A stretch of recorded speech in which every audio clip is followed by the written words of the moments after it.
Father, one more email that I'd like to get into, if we could. It's titled A Response to Father Jenkins on Traditional Catholics in the Adult Mass. That is the title of a very popular video on our channel that you made some years ago, Father. We can link to that video here, I'm sure. And this viewer says, it's a woman from California. She says that she just finished watching that video. With all due respect, Father, I was upset by your tone in the video. She says that you belittled, quote, would-be traditional Catholics, like myself. She says, Father, that you never really offered any kind of solution for those, quote, would-be traditional Catholics who live in an area without a Society of St. Pius V Mass location. She says, Father, that if the Church was infiltrated from within to destroy it, can not the Latin Mass people and sincere priests who only dedicate themselves to the Latin Mass at least be given some credit for trying to infiltrate it back to tradition? At least we are willing to fight from within. You don't know our hearts, and for you to call us, in a sense, modernist is really uncharitable of you, Father. How would you respond to that? Well, I didn't call them modernists. I might have called them would-be traditional Catholics. But my point is, though, that, as I said earlier in the program here, it's really impossible to legitimately practice the traditional Catholic faith within the Novus Ordo, because it will ultimately always involve sacrilege of some kind. There has to be some kind of compromise made where there is going to be sacrilege and some kind of, well, perhaps the dear lady, is it a lady? Yes, I think yes. This dear lady might have interpreted my words in the worst possible way, and maybe they came across that way. But my point was that one should really free himself or herself from the Novus Ordo entirely. Mm-hmm. Modernism is, as St. Pius X described it, the synthesis of all heresies. And we have now in the Novus Ordo, the new order, from the top down, we have modernists, and yes, they have all embraced modernism to some extent. All of them have embraced modernism to some extent, insofar as they have, they're purveyors of the Novus Ordo, right? They've gone along with the different sacraments and the marriage annulments and the initiation rite instead of, the sense of baptism for what it really is. They've had to adapt their theology to the Novus Ordo and to modernist thinking. And so the whole thing is at least, well, at the very least you could say, very tainted. And even those who are being held up today as stalwart opponents of Francis's depredations on the Church. I mean, here's Francis, okay? He's actually in league with George Soros. The Amazon Synod showed that, how closely they are in league with each other. So you could actually talk about the Francisaurus, sort of like, you're talking about it sounds like the Tyrannosaurus, I guess. And I guess we could say the Francisaurus Rex with a W-R-E-C-K-S, because that's what we got here. We got the Francisaurus Rex attacking everything, the Church's social teaching and her dogmatic teaching and her faith and sacraments and so on. So we have this monster on the loose here. Which is modernism brought into league with leftism and socialism and really Marxism in the Francisaurus alliance there. And we have some cardinals and some bishops and archbishops in the Novus Ordo have spoken out against this. And so they are regarded as great champions of the faith.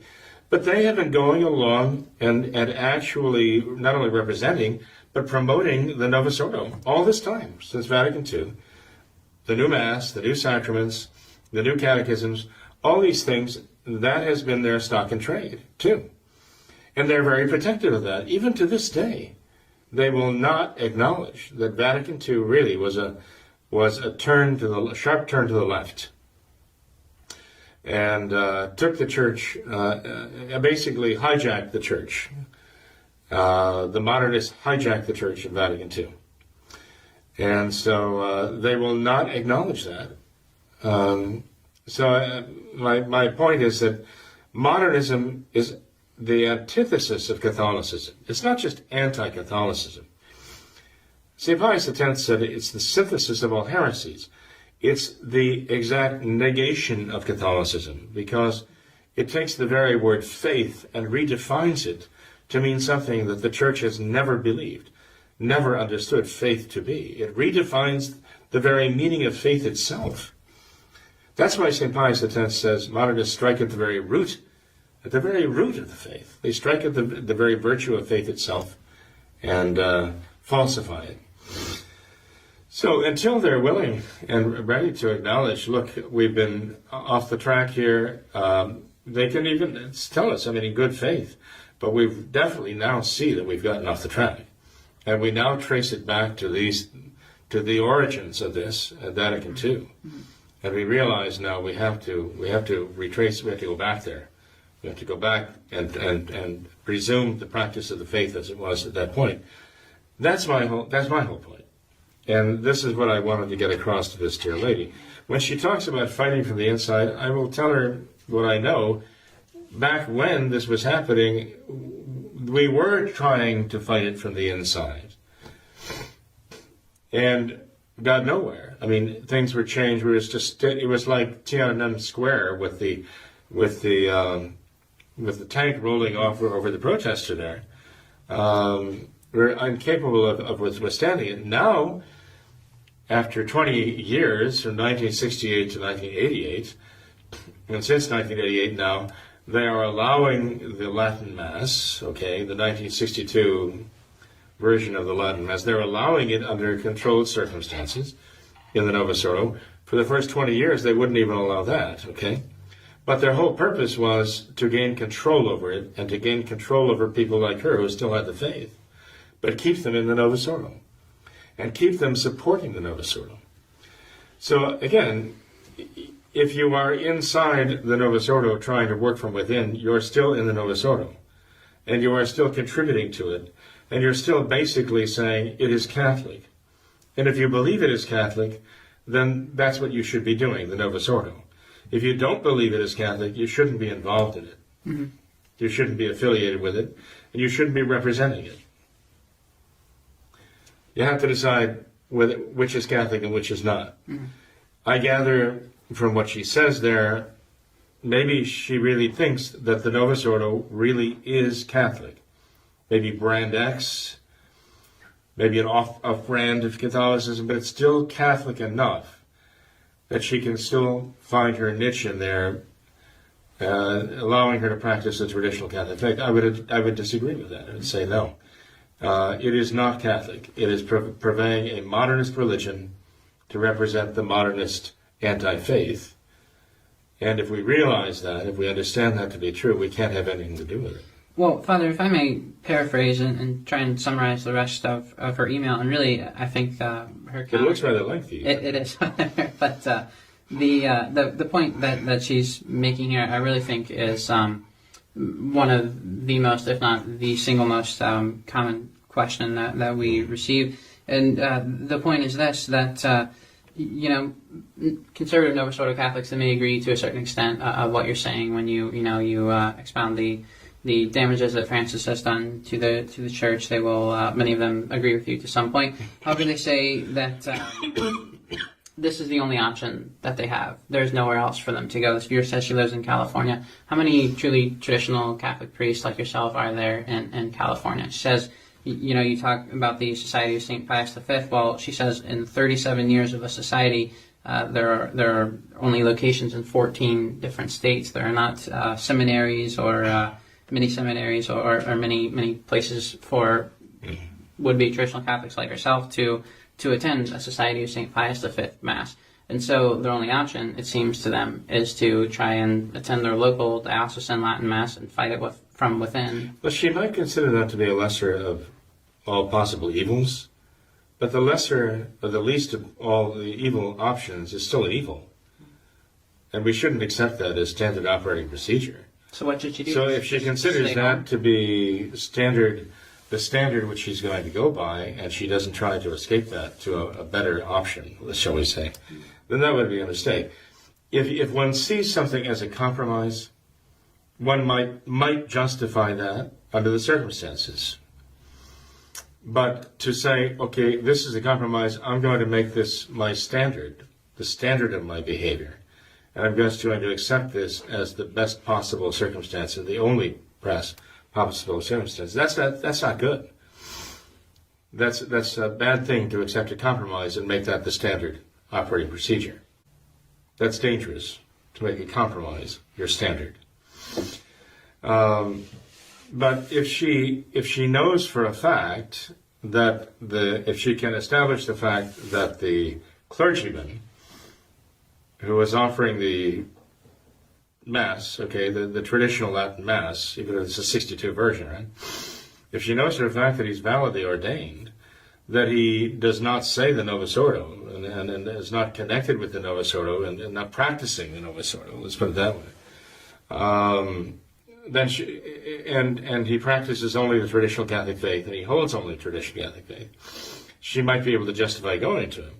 But she has to realize, though, that officially she is accepting what the Novus Ordo stands for, in the sense that if he is a clergyman of the Novus Ordo, he's connected with all of the evils of the Novus Ordo. Officially speaking, he is a part of that. All of the marriage annulments and all the rest. I mean, there are things that he has to go along with. And so this dear lady here might say, well, I don't accept all those Novus Ordo marriage annulments, because I know they're wrong. I know they're just condoning adultery. But she may be, if she goes to this Novus Ordo, if she goes to the Indult Mass in California, she might be kneeling next to people who've been married and annulled and married and annulled. She might be kneeling next to them 2 or 3 times. And if that's the case, what argument would she have? I mean, this is all within the Novus Ordo here.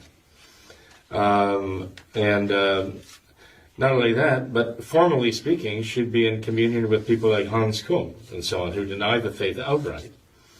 She's also going to a liturgy where the clergyman says explicitly that he is one in faith with Francis. Now, she might not say that she is one in faith with Francis, but the fact is that liturgy is being offered one in faith with Francis. That's what's being said at the altar just before the consecration. So these are things that someone in her position really needs to consider, and look for a more Catholic way. I understand. I mean, I don't mean to sound hard-hearted about this whole thing in the sense of saying, well, fie on her, she's doing all these things and it's of no avail to her and no benefit. I'm not saying that. I'm saying she's trying to be Catholic under adverse circumstances. It's like trying to survive with no life support equipment on the moon. And I admire, I say this without hesitation, I admire someone like that who's trying to do the best they can under the circumstances. I think that is truly admirable. I do believe that the situation will become untenable for her as time goes on, and I just want to kind of warn her about that. But there are certain things she has to at least be sure of, and that it's a valid liturgy, a valid Mass offered by a valid priest who has the Catholic faith and doesn't practice the Novus Ordo religion. Baseline, absolute necessity, right? But I do believe that as in the course of time, as she sees more and more a compromise, she's going to realize, I can't do this. I cannot continue this way. I have to find a true traditional Catholic priest to go to. So I would advise anybody in her position to be aspiring to that, working toward that, trying to make that happen, and as soon as possible, to find a way to get to a true traditional Catholic Mass offered in a true traditional Catholic chapel with a true traditional Catholic priest, and one who's not compromised by the Novus Ordo or compromised with the Novus Ordo. We find that conservative Catholics are in a very dangerous spot right now. We find that they are they are trying to resist Francis. Okay, this recognize and resist business has actually affected the conservative New Order Catholics. They see that they're recognizing him as the Pope, but they're resisting virtually everything he does. Okay. But this has gotten them so nervous about being disrespectful that they have to stop every now and then and say, but we do accept he's the Holy Father, and we do respect him, and we do revere him. And then they go back to saying, but what he's saying is horrible, what he's saying is heretical, what he's saying is blasphemous or sacrilegious, and so on. And here's the problem, Tom, I mentioned before, that as they try to stay with the Novus Ordo, within the Novus Ordo fold, and they try to stay on the good side of Francis, if there is a good side of Francis, and his bishops, their faith is being affected. Their faith is being undermined as they're doing this. Their very concept of the papacy is being affected by Francis. Francis is actually changing their faith, and they don't even realize it. There's a certain Dr. Peter Kwasniewski, who's a conservative Novus Ordo writer. Again, one of those. It says Francis is the Pope, the whole Pope, and nothing but the Pope, and there's nothing you can do about it. And we just have to realize that and accept that fact. Even if we see him as a heretic, it doesn't change the fact, right? He says, and you can't even question that, despite what St. Francis of Sales says and what St. Robert Bellarmine says. He just says, no, you're not allowed to do what they say. You don't listen to them. He's one of those. And he has actually come to the point now where he's saying that the problem that we're experiencing now began not with Vatican II, but with Vatican I in 1869, 1870. There was the problem. Well, of course, if he is thinking the way he's thinking as a conservative Novus Ordo who can't even accept the possibility that Francis might not be the vicar of Christ on earth, and might not be the supreme pontiff of the true traditional Catholic Church, if he cannot even accept that possibility, then he's going to have to start questioning everything else eventually, right on down the line. And now he's questioning the wisdom of the First Vatican Council under Pope Pius IX of defining, the doctrine of the infallibility of the Pope, with the statement of that infallibility, with actually what that did was it defined the meaning of the extraordinary magisterium of the Church with regard to the Pope himself. The council, general councils or ecumenical councils, are also a work of the extraordinary magisterium of the Church. The Pope defining ex cathedra is an example of the extraordinary magisterium of the Church at work. And he's arguing that those at Vatican II who are saying it's not opportune might have been right, because maybe Vatican II defining the infallibility of the Pope under these very narrow set of circumstances, maybe they set the stage for Francis by drawing so much attention to the extraordinary magisterial authority of the Supreme Pontiff of the Church that it drew everybody's attention away to that and made them forget about the infallibility of the ordinary magisterium of the Church. So he's actually now, again, trying to find his way through what is really a conundrum, an enigma, a dilemma in his own mind. And all because he cannot come to grips with the fact that there is a serious doubt, an objective doubt about the legitimacy of Francis as a pope. It will necessarily lead to false conclusions and lead them down false trails, and it will affect their faith. This is where I see the conservative New Order Catholics who want to be Catholic and have the Catholic faith and want to practice it in its integrity. That's where I see the danger is for them now. And the next step, I fear, is that somebody's going to say, well, let's do this. Let's come up with some kind of a hybrid between traditional Catholicism and the modernist changes. Let's make some sort of a special rite of Mass and sacraments, which is a kind of a Frankenstein assemblage of elements of the modernist changes and the traditional practices of the faith. And there'll be many who will say, oh, this is wonderful, this is just Catholic enough for me to accept it. That would be the worst possible thing to happen I think because it would still be modernism. It would still have the principles of modernism behind it. and it would ultimately lead to the same point, the same conclusion. The only solution that I see, and this is the result of the years of my working as a Catholic, traditional Catholic seminarian and so on, and my point of view has changed over time and developed over time. Really, it's become very perfectly clear to me the only way to really resist the modernists is to be fully traditional Catholic and not to be part traditional and part modernist, because that is a contradiction in terms and will drive one mad. It certainly will drive one away from the faith. Mm-hmm. Father, one final point on this whole question of the conservative Novus Ordo Catholics or the would-be traditional Catholics is that, you know, they're so ready to question how we say that, you know, so many the Novus Ordo ordinations are doubtful. You know, like she says, the Society of St. Pius V, it's so sparse relatively. It's only in relatively few states, relatively few mass locations. How can this be? How can this be?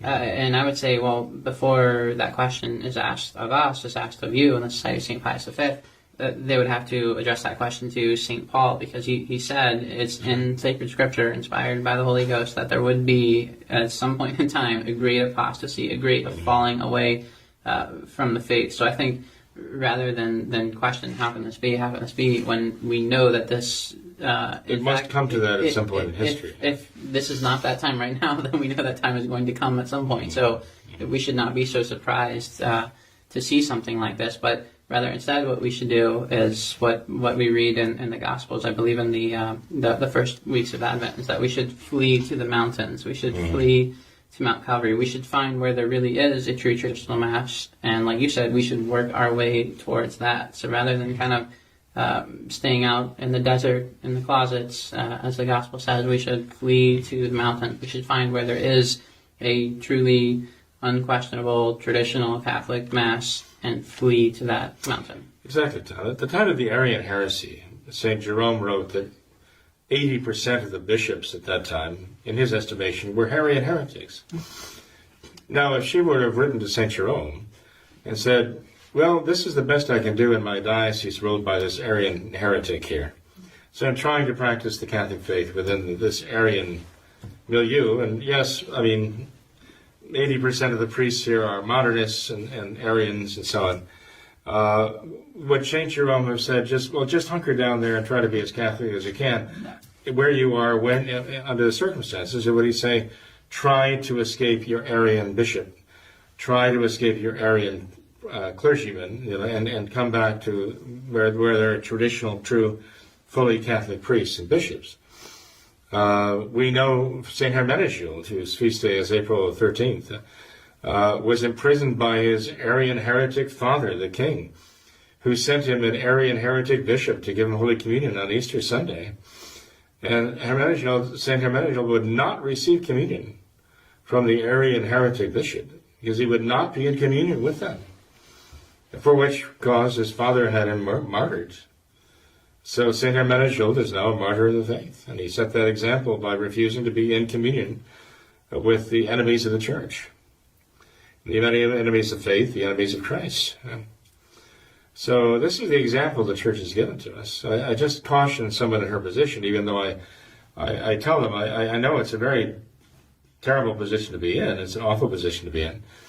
And I understand that she's trying to do the best thing she can under the circumstances, as far as she knows what that is. I just wouldn't want her to consider that to be standard operating procedure, as though this is the best she should ever hope for and the best she should ever work for, and just accept this as normal. And it is not normal for a Catholic to be in that situation. And to the extent that it is not normal as Catholic, it is not acceptable as Catholic to accept, to simply take that as all that can be accomplished here. She has to be really looking to escape the Novus Ordo entirely.